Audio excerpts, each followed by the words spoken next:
I love photographing Hokkaido in winter. Freezing Siberian winds cover the Japanese island with a deep blanket of snow. This drastically affects the lives of the locals. For a photographer, the snow also creates a blank canvas, which is rare in photography. It allows me to add as much or as little to the composition as I want.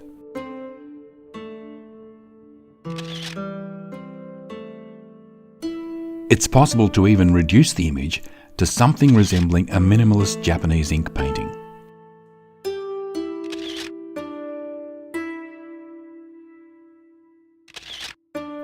Exposure times of 30 seconds or more create an eerie yet tranquil effect.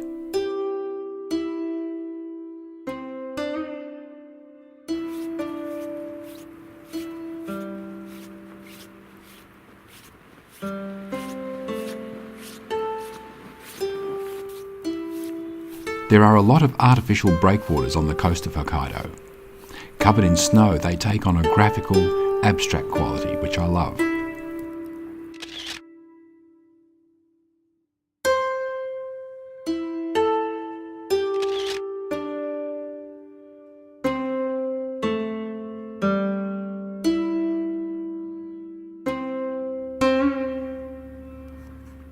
Coming to Hokkaido in winter, I'm expecting dark, dramatic skies. But on days like this, I think, what am I going to photograph? My approach is to react to the surroundings, to look around and find something that looks interesting and perhaps a bit unexpected, then try to turn that into a compelling photograph.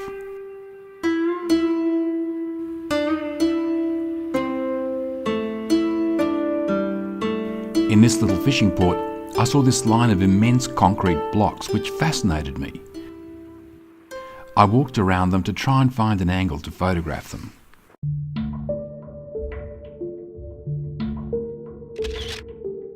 The shadows are such an important element in the composition that it would not have been possible to make this photo on an overcast day.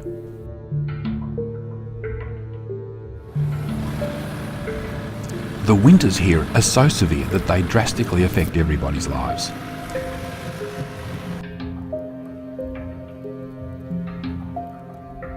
A lot of businesses are seasonal and need to close for the winter. For example, this spa resort would be teeming with tourists in other seasons. But in the off-season, many businesses are closed.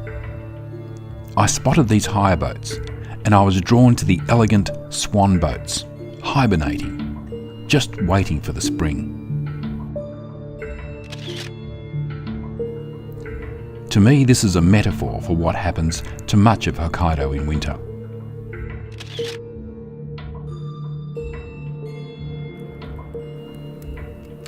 Although the forecast was for snow all day, the light kept changing rapidly in this location.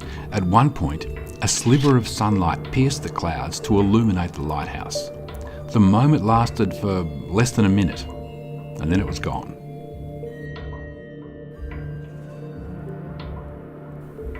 Again, using a long exposure time flattens out the water to simplify the image and add tranquility.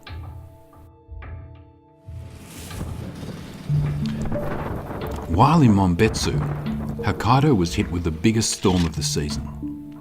Airports and roads were closed, and in another part of Japan, 2 elderly people froze to death.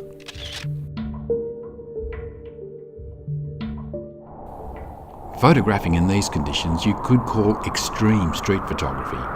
Not only was it extremely challenging to shoot, it was extremely difficult to find anyone on the street to include in the photo.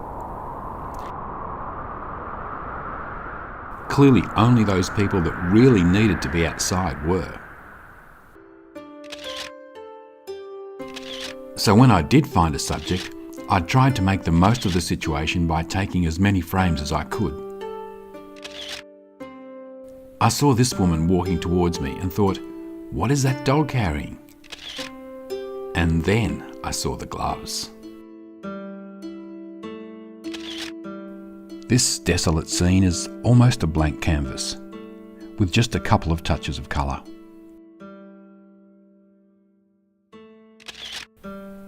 Same thing here, just the colour of the tarp on a neutral background, But then, actors walk onto my stage to add another element and another colour.